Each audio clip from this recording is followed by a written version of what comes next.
तो शनील का बहुत सिंपल सा ब्लाउज या आप कह सकते हो क्रॉप टॉप बनाने के लिए हमने शनील का फैब्रिक लिया है। ये नेवी ब्लू कलर का फैब्रिक है। 1 मीटर मैंने लिया हुआ है ये। और जब शनील का फैब्रिक आप लेते हो इसका अर्ज बहुत सारा होता है। तो 1 मीटर आपका जो फैब्रिक है वो किसी भी कीमत पे कम नहीं पड़ने वाला। आप बिल्कुल पूरी आस्तीन का बनाएंगे। और ये जो फैब्रिक है एक तरफ स्ट्रेचेबल होता है और दूसरी तरफ जो होता है ये स्ट्रेचेबल नहीं होता है। ये देखिए एक तरफ खींच रहा है दूसरी तरफ नहीं खींच रहा है। तो जब हम इसको काटेंगे तो इस चीज को ध्यान में रखते हुए काटेंगे कि जिस साइड ये स्ट्रेच हो रहा है उस तरीके से काटेंगे, क्योंकि हमें फिटिंग का ध्यान रखना है। और क्योंकि शनेल के ब्लाउज स्ट्रेचेबल होते हैं, बहुत कंफर्टेबल होते हैं, इसीलिए हम इसको बनाते हैं। तो कटिंग करते समय इस चीज का हम ध्यान रखेंगे। इस तरीके से इस वाली साइड जो कि खींचने वाली है वहां से हम इसकी कटिंग करेंगे और निशान लगाएंगे। तो ये एक शनील का ब्लाउज मेरे पास ऑलरेडी रखा हुआ है। मैं इसका मेजरमेंट लेके बना रही हूँ।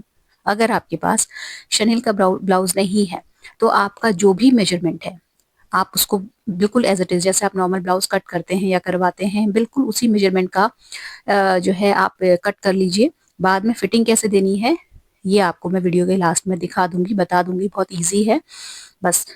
और अगर आपके पास शनील का ब्लाउज है तो भी और नहीं है तो भी। तो ये मैं मेजरमेंट ले रही हूँ। यहाँ पे हम जो है चेस्ट की नाप लेंगे, कमर की नाप लेंगे, जो इसकी लेंथ है वो देखेंगे और नेक का नाप लेंगे, बाकी आस्तीन का नाप लेंगे। अब क्योंकि ये बिल्कुल स्ट्रेचेबल होता है कपड़ा और हमें इसको क्रॉप टॉप की तरह भी रखना है, जैसे कि हम इसे सिर्फ साड़ी के अतिरिक्त अन्य चीजों के साथ भी पहन सकें, तो हम इसमें किसी भी तरीके की प्लीट्स नहीं डालेंगे। और एक्चुअली प्लीट्स की डालने की जरूरत भी नहीं पड़ती है इसमें, क्योंकि ये बिल्कुल बॉडी में फिट हो जाता है। तो स्लीव्स वगैरह सबका नाप मैं लेती जा रही हूँ। आप अपने ब्लाउज को रख के सामने सामने जो है नाप ले सकते हैं या अपना खुद का नाप भी ले सकते हैं। तो जितनी भी मेजरमेंट ले रही हूँ ये सारी की सारी मैं तैयार मेजरमेंट है। इसमें जो भी गुंजाइश रहेगी या जो कपड़ा सिलने में जाएगा वो हम बाद में ऐड करेंगे। तो पहले हम कटिंग कर लेते हैं और उसके बाद फिर आगे कंटिन्यू करेंगे। तो 18 इंच जो है इसकी जो चेस्ट थी वो तो मेरे ब्लाउज की जो लंबाई थी वो 17 इंच तैयार थी।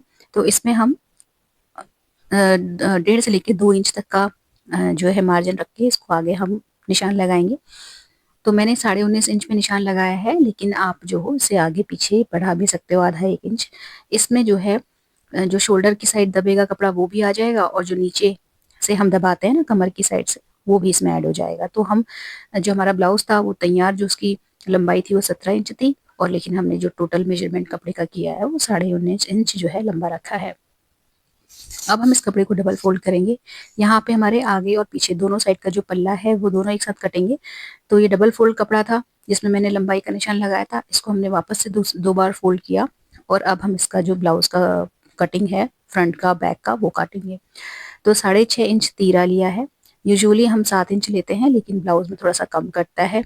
तो 6.5 इंच हमने तीरा लिया है, 7 इंच हमने इसका ये लिया है मुड्ढा, और इसको हम मिला देंगे निशान को। उसके बाद जो है चेस्ट उसकी चौड़ाई रखी जाएगी। तो चेस्ट जो था हमारा 18 इंच था टोटल, मतलब आगे पीछे दोनों मिला के आपको बताऊं तो 36 इंच। तो 36 का हम 4 हिस्से करेंगे। तो 9 चक्के 36 होता है, तो 9 इंच हम इसकी तैयार चौड़ाई पे निशान लगाएंगे। और इसी इसमें 1.5 इंच जो है आगे बढ़ा के निशान लगेगा, जो कि काटने वाला निशान लगेगा। यानी कि यहाँ से हमें सिलाई रखनी है और जो 1.5 इंच का मार्जिन लेंगे वहां पे हम कटिंग करेंगे। इसके बाद आ जाते हैं कमर पे। तो कमर 14 इंच थी, तो 14 यानी कि 28 इंच कमर हो गई। और 28 के का हम चौथा हिस्सा लेंगे तो 7 इंच आएगा। तो 7 इंच पे हम तैयार चौड़ाई का निशान लगा देंगे कमर का। और इन दोनों निशानों को बिल्कुल सीधी जो लाइन है उससे मिला देंगे। 1.5 से लेके 2 इंच तक का भी आप मार्जिन रख सकते हैं, 1 इंच का भी रख सकते हैं कपड़े की उपलब्धता के हिसाब से। तो मैंने यहाँ पे 1.5 इंच के अराउंड रखा है मार्जिन। ये हमारा काटने वाला निशान है और ये वाला जो निशान है इसको हम आगे बढ़ा देंगे, तीरे की गोलाई लगाएंगे और उसके बाद हम अपना जो नेक है उसको काटेंगे। तो नेक की चौड़ाई रखूंगी मैं 3 इंच। बहुत चौड़ा या बहुत गहरा गला नहीं बनाने वाले हैं हम, क्योंकि हम इसे विंटर्स के हिसाब से बना रहे हैं पूरे आस्तीन का ब्लाउज। तो छोटा गला रखूंगी, 3 इंच की चौड़ाई लेंगे और 3.25 इंच जो है फ्रंट के गले की गहराई ली जाएगी। तो एक एक मेजरमेंट हम बिल्कुल अच्छे से नाप के करेंगे, जिससे कि हमारा जो ब्लाउज है बिल्कुल परफेक्ट फिटिंग का बने और जब हम उसे पहने तो बहुत अच्छी फिटिंग आए। तो इसको निशान को मिला देंगे दोनों तरफ से। 3 बाई 3.25 इंच का हमने जो गला है इसका स्क्वायर हम इस तरीके से बना देंगे। गले की गोलाई का निशान लगाएंगे और उसके बाद हम स्टार्ट करेंगे कटिंग करना। जो तीरा है जिसको हम हल्का सा तिरछा रखते हैं वो मैंने अभी नहीं कराया, तो वो भी मैं अभी करती हूँ। आधा इंच जो है उसका मार्जिन लेके हम यहाँ पे गले ये जो कंधे हैं इसकी जो ढाल होती है जिसको तीरा कहते हैं उसका निशान लगा देंगे। तो ये जो हमने गला की जो कटिंग करी है ये फ्रंट का गला है, और अभी मैं बैक के गले का निशान भी लगाना है। साथ ही जो फ्रंट का तीरा होता है ये जो मुड्ढा होता है उसका भी निशान हम लगाएंगे। तो ये फ्रंट के मुड्ढे का निशान लगा रहे हैं हम, जो कि हल्का सा गहरा होता है। इसकी वजह से जो आर्म है उसकी फिटिंग अच्छी आती है और कंफर्टेबल ब्लाउज बनता है। तो अब जो है फिलहाल अभी हमें क्या करना है कि जो बैक का गला है उसको हम जो है निशान लगाएंगे। तो उसके लिए चौड़ाई तो सेम रखनी है, 3 इंच चौड़ाई रखनी है, लेकिन जो उसकी गहराई है वो थोड़ी सी कम, यानी कि 1.25 इंच के अराउंड हम इसकी गहराई रखेंगे। और गहराई पे निशान लगाने के बाद हम इसको शेप दे देंगे। इसका जो गोलाकार गला है उसकी कटिंग बाद में करेंगे, पहले इसका निशान लगा दें इस तरीके से। देखिए फ्रेंड्स, निशान लगाते समय सारी चीज़ों को, सारी बारीकियों को दिमाग में अगर रखा जाएगा तो आपकी चीज़ जो है, आपका जो प्रोडक्ट है कभी भी गलत नहीं होगा। अब देखिए यहाँ पे जो छोटा वाला गला है और जो कम गहराई वाला मुड्ढा है वो बैक का पार्ट है, और उसको हम पहले काटेंगे। और जो गहरा गला है और गहरी वाली जो ये अपना मुड्ढा है वो फ्रंट का पार्ट है, तो उसको मतलब ये हम बाद में करेंगे। पहले इस वाले निशान को हम कट करके अलग कर लेते हैं, अपना जो बैक का पार्ट है। उसके बाद जो बचे हुए निशान रहेंगे उनको कटिंग करके हम अपना फ्रंट का पार्ट अलग कर लेंगे। लिख लेते हैं जिससे कि किसी भी तरीके का जो कंफ्यूजन है वो ना हो। बैक का पार्ट हटा दिया हमने, और उसके बाद अब हम फ्रंट के पार्ट की जो मुड्ढा है और गला है उसकी कटिंग करके इसको फाइनल कर लेंगे। तो इसीलिए जो है निशान लगाते समय आप कंफ्यूज मत होइएगा। फ्रंट में यहाँ पे मैंने इसलिए निशान जो है ये फ्रंट स्पेस ले लिखा है, क्योंकि अब हम फ्रंट के गले की कटिंग बाद में करेंगे, क्योंकि गहरा गला है पहले नहीं काट सकते, छोटे गले को पहले काटेंगे। बस अब हम इसे काट के इसको फाइनल कर लेंगे, तो हमारा जो फ्रंट और बैक का पैनल है ये कट हो जाएगा। इसके बाद कटिंग करेंगे हम स्लीव्स की और जो गले की पट्टी है उसकी। फ्रेंड्स, इस ब्लाउज में बिल्कुल भी मेहनत नहीं होती है, बहुत ईजी होता है करना। इसका जो गले की पट्टी है वो भी मैं आपको बहुत अच्छे तरीके से आसान तरीके से बताऊंगी, जिसकी वजह से जो बनाना भी आसान है और जो गला ये जो फिटिंग आती है वो भी बहुत अच्छी आएगी।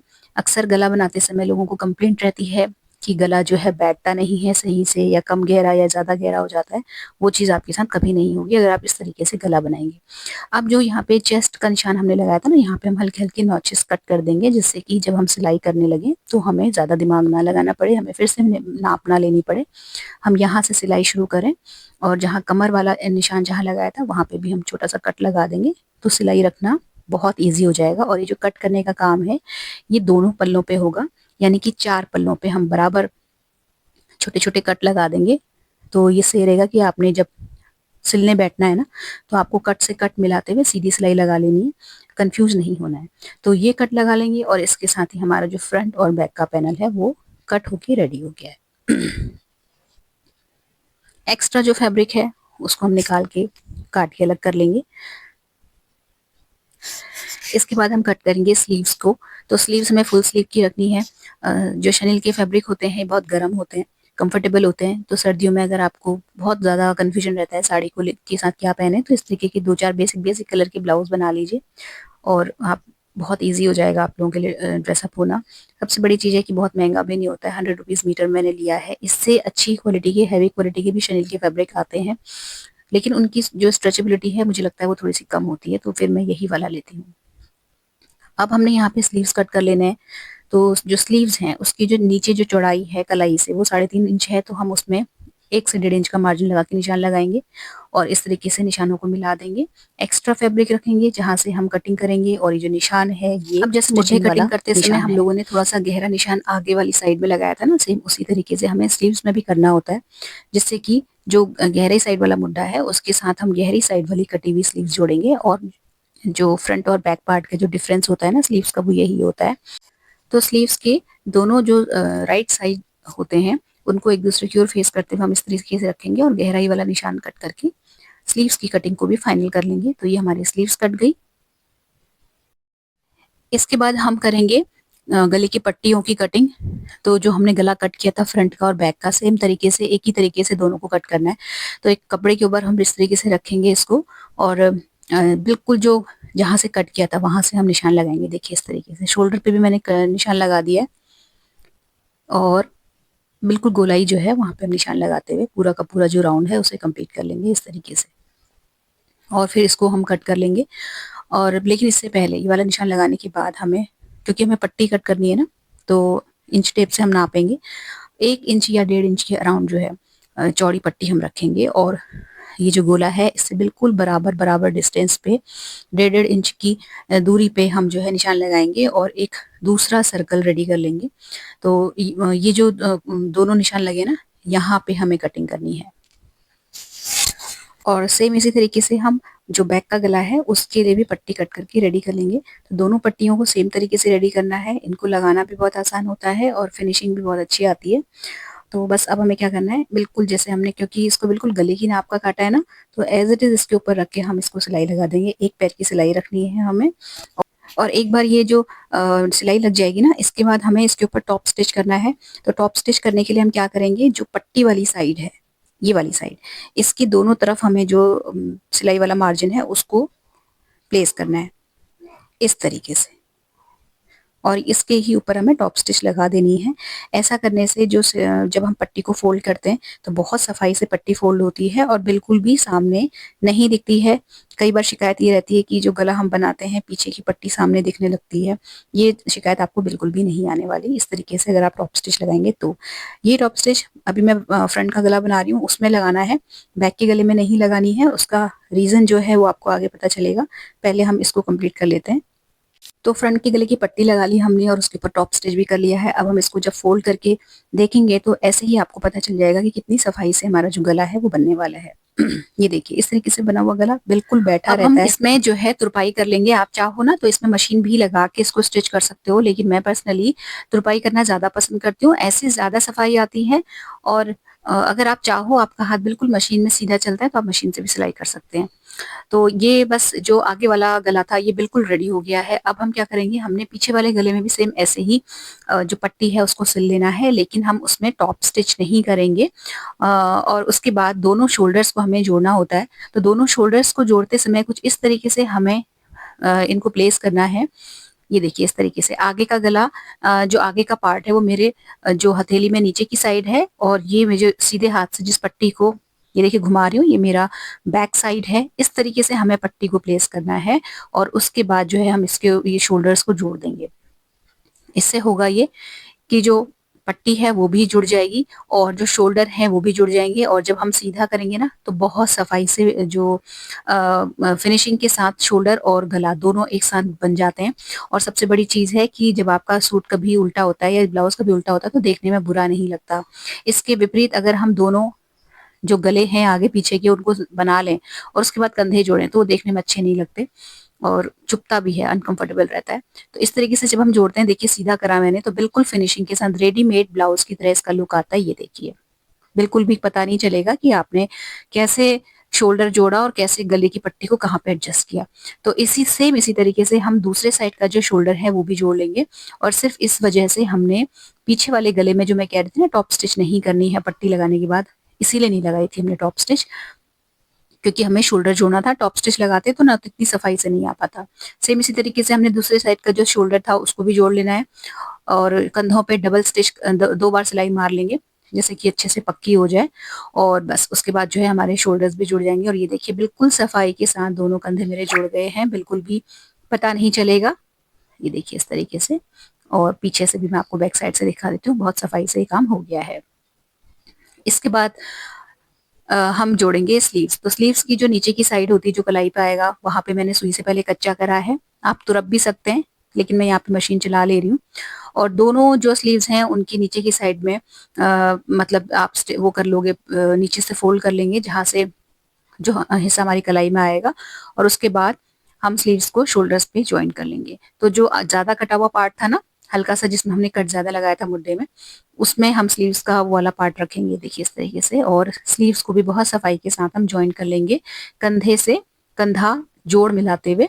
और यहाँ पे जो हमारा स्लीव जोड़ने का काम है वो भी निपट जाएगा। बाकी की जो अब काम इसमें बचता है वो है कमर के हिस्से में नीचे सिलाई लगाना, मोड़ के मतलब, और स्लीव से लेके नीचे कमर तक पूरा जॉइंट करना। उसके बाद जो हमारा ब्लाउज है बिल्कुल बन जाएगा। तो ये जो स्लीव्स है मैं ये इसको लगा रही हूँ, आर्म होल जो होता है उसको ज्वाइन कर रही हूँ। यहाँ पे भी हम 2 बार सिलाई लगा लेंगे, जिससे कि किसी भी तरीके का किसी उधरने उधरने की कोई गुंजाइश ना रहे। और एक बार ये आर्म होल दोनों साइड सिल जाएगा तो उसके बाद हमारा ऑलमोस्ट जो काम है वो डन हो गया। देन हम जो स्लीव्स का नीचे वाला साइड है जिसकी हमने जो जब हमने मेजरमेंट ली थी तो हमने 3.25 इंच ली थी ना, वहां पे हम मार्क करेंगे, देखिए इस तरीके से। अब क्योंकि हमारे पास पूरा का पूरा जो मेजरमेंट है हमने अच्छे से लिया था, हमने नॉचेस भी लगाए थे और हमने चौक से भी निशान लगा रखा है ना, तो हर चीज हमारे लिए बहुत इजी हो जाती है। जस्ट हमें इन निशानों को बिल्कुल सीधी लाइन से इस तरीके से मिलाना है और इस सीधी लाइन के ऊपर सिलाई लगा देनी है। 2 बार सिल देंगे, ये पूरा स्लीव जुड़ जाएगा। और उसके बाद जो ये जो आर्म होल है यहाँ से लेके नीचे तक कमर तक की हम सिलाई लगा देंगे, बिल्कुल सीधा जोड़ देंगे। हर जगह हमने कैंची से कट लगाए थे ना, तो बिल्कुल इजी इस वक्त हो जाता है, किसी भी तरीके का कंफ्यूजन नहीं रहता। सेम इसी तरीके से दूसरा जो स्लीव है उसमें भी नीचे निशान लगा के हम इसको जोड़ लेंगे पूरा, कलाई से लेके कमर तक इस तरीके से। और यहाँ पे भी हम 2 बार सिलाई लगा लेंगे तो ये हमारा जो ब्लाउज है ये बन जाएगा बिल्कुल परफेक्ट तरीके से। तो इस तरीके से मात्र 100 रुपए में आपका ये मल्टीपर्पज ब्लाउज बनके तैयार हो जाता है। और इसे कैसे कैसे स्टाइल कर सकते हैं वो मैं आगे पिक्स में आपको दिखा रही हूँ। वीडियो अच्छा लगा हो तो वीडियो को लाइक, चैनल को सब्सक्राइब करना मत भूलिएगा। Stay healthy, happy and positive. Thank you.